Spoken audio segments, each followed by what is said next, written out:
talk about what Molly Lyon is covering up in Boston. Yeah. The Scott Brown, Martha Coakley really has become a referendum on health care and also one-party rule in Washington, D.C. Yes. And Democrats are freaking out. They should. They should.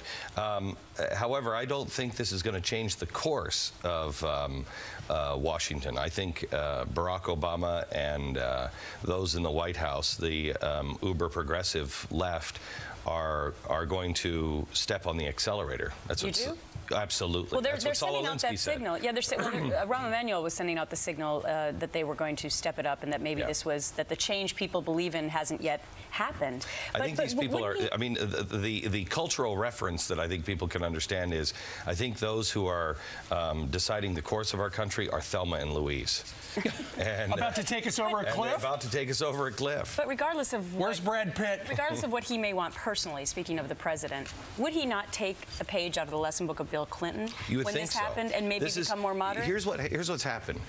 In 2001, was it 2004, when they put Michael Moore in the presidential box with Jimmy Carter? Yes. I went on the air and I said, Democrats, run for your life. You don't mainstream this group, and they were using the progressive movement as fuel.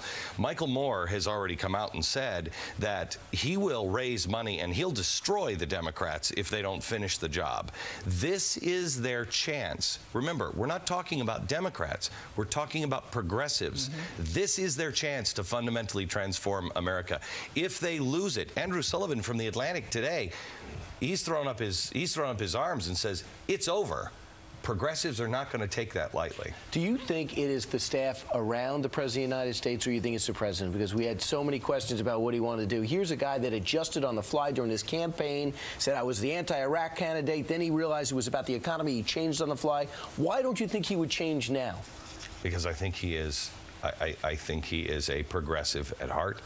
I think he is. I mean, he's a guy who taught Saul Alinsky.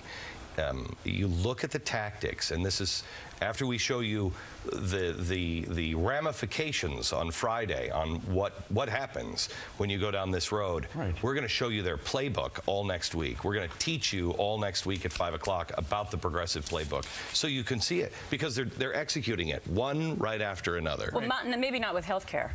And one of the polls now about the presidential approval rating, 52% of Americans disapprove of the president. A lot of that would be about health care reform, wouldn't it? Absolutely. Absolutely. But again, it is they know better than you.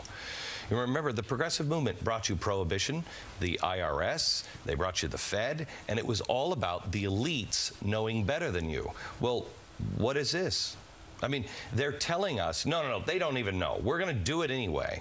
It's about power, control, and knowing better than you.